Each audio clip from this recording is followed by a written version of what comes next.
Bonjour, tout d'abord j'espère que vous allez bien et j'espère que vous êtes en bonne condition, en bonne santé durant cette période de confinement, ainsi votre famille, votre proche, et on espère qu'on en sortira, Inch'Allah, le plus tôt possible, Inch'Allah.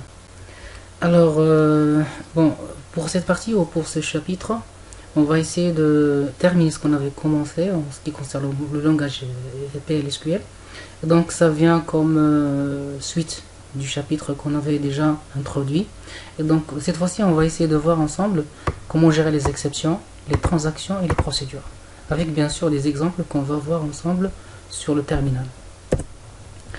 Alors, commençons tout d'abord par les exceptions. Donc, on va essayer généralement de voir que la définition générale, qu'est-ce que c'est qu'une exception.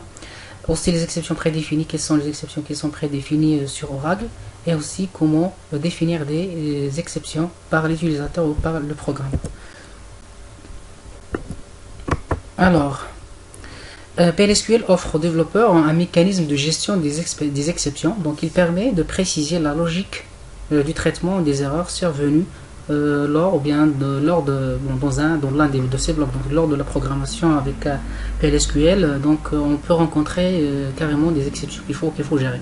Donc il s'agit donc d'un point de vue, d'un point clé dans l'efficacité du langage qui permettra de protéger l'intégrité du système. Alors c'est un mécanisme permettant de dérouter l'exécution normale du bloc vers la section exception. Donc il existe deux types d'exceptions. Il y a les exceptions internes et les exceptions externes. Donc les exceptions internes sont générées par le moteur du système, c'est-à-dire ce sont les exceptions proprement générées par le système. Par exemple, division par 0 lorsqu'il y a une tentative de division par 0, connexion non établie, table inexistante, privilège insuffisant, mémoire saturée, espace disque insuffisant, etc. Donc ce sont des exceptions internes qui sont déjà prédéfinies. Et alors il y a les exceptions externes qui sont générées par le programmeur. Et donc ce deuxième type d'exception, elle est généralement un peu avancée, un peu poussée, elle est normalement programmée par les utilisateurs. Alors, pour les exceptions définies par Oracle, donc on a des exceptions qui sont déjà définies par Oracle, elles sont nommées par Oracle, donc ils portent un nom bien défini. Exemple, comme par exemple no data found, lorsqu'on ne retourne aucune donnée, surtout avec les curseurs. Too many rows, par exemple, si on retourne beaucoup d'enregistrements. Alors, se déclenche automatiquement, donc c'est-à-dire se déclenche automatiquement, donc il n'attend pas un signal ou bien que le programmeur fait une condition de déclenchement, donc il se déclenche automatiquement. Donc il nécessite de prévoir la prise en compte de l'erreur dans l'exception, bien sûr dans la section exception qu'on avait définie ou qu'on avait vu ensemble dans un bloc PLSQL. Alors, exceptions définies par l'utilisateur, elles sont nommées par le programmeur, donc c'est le programmeur qui donne un nom à cette exception-là, et il provoque un arrêt de l'exécution du bloc, donc l'exécution s'arrête, alors sont déclenchées par une instruction du programme, soit automatiquement pragma ou manuellement par la clause raise. Donc on va voir un exemple plus en détail. Alors, nécessite de prévoir la prise en compte de l'erreur dans la section exception. Donc ici, normalement, pour ce faire, Oracle fournit les fonctions SQL Code et SQL Error Message, donc qui renvoient respectivement le code de l'erreur et bien sûr le message de l'erreur qui correspond à cette exception.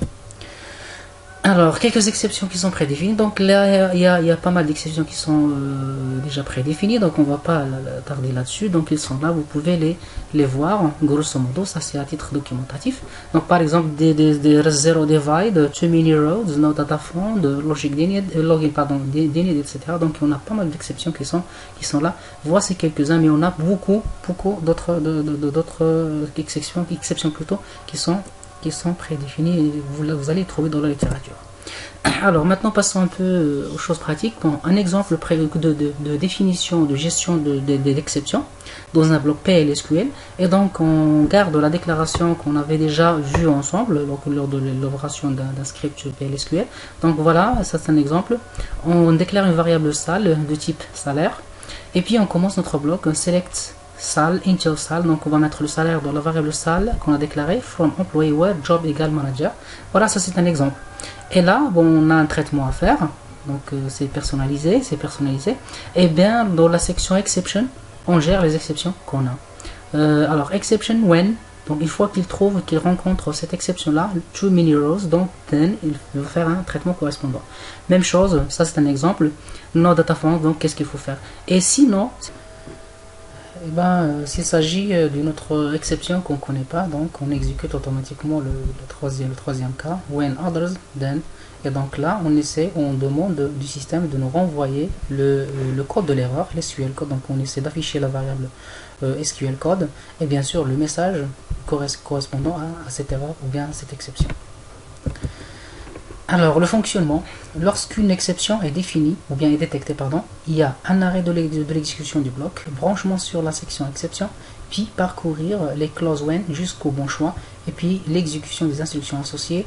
Et une fois le traitement de l'erreur est terminé, donc c'est le bloc suivant qui est effectué. Donc c'est grosso modo la procédure dont on utilise pour plutôt gérer une exception lors d'un bloc PLSQL.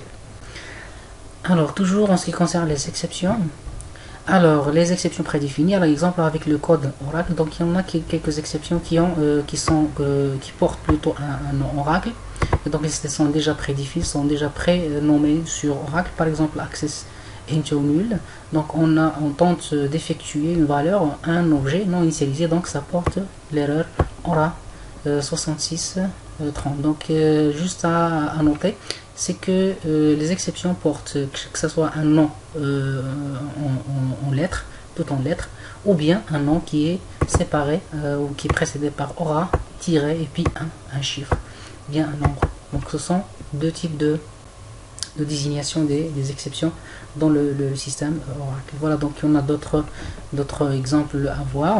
Donc par exemple no data found, donc cette exception est déclenchée en 3 cas. Alors un ordre select into qui ne ramène aucun enregistrement, voilà, ça c'est le premier cas, ou bien ça peut référencer une ligne non initialisée d'une table PLSQL, ou bien si on tente de lire après la fin d'un fichier avec le package utilitaire file, donc qui porte déjà le numéro que vous voyez.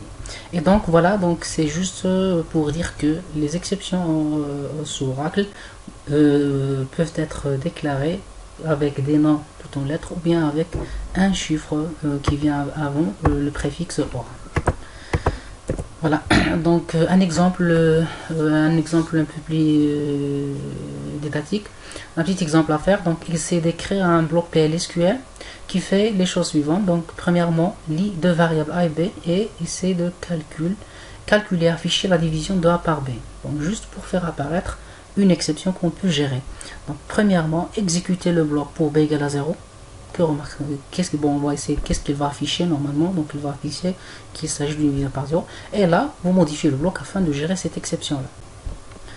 Voilà, donc c'est un exemple qui est très simple. C'est juste pour vous expliquer comment utiliser les exceptions. Voilà, donc on crée notre bloc PLSQL. On déclare notre variable A et B, donc qui est initialisé par 8 et puis B par 0. Et on essaie d'afficher quoi, le A sur le A divisé par B, on essaie de l'afficher. Donc on affiche A divisé par B égale à quoi? Voilà, et on essaie de gérer l'exception bien sûr. Premièrement, sans exception, donc vous allez exécuter le bloc sans gérer les exceptions. Et puis après, vous gérez cet exemple là, ou bien cette exception là, en ajoutant l'exception 0 divide, then the database message output line, tentative de division par 0. Sinon, donc on affiche quoi? Il y a un gros problème, c'est-à-dire, sauf que celui-là qu'on connaît déjà. Donc on essaie d'exécuter ce script sur le terminal. Donc on va enregistrer sous. D'accord, donc on s'assure qu'il s'agit de l'extension .SQL. Voilà, et après on copie le chemin absolu dans notre programme. Donc il est là, exception. Ok, il est là, donc on copie notre chemin absolu, précédé bien sûr par un allo basque. Alors voilà, donc on copie on colle plutôt notre chemin absolu, puis le nom de notre script exception.sql.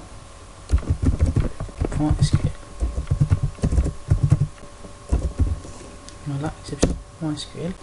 Voilà, tentative de division par 0. Voilà, donc on a géré notre exception. Donc on essaye d'afficher plutôt, on essaye de diviser par une valeur qui vaut 0, et donc là il nous a affiché tentative de division par 0. Donc c'est comme ça qu'on peut gérer carrément les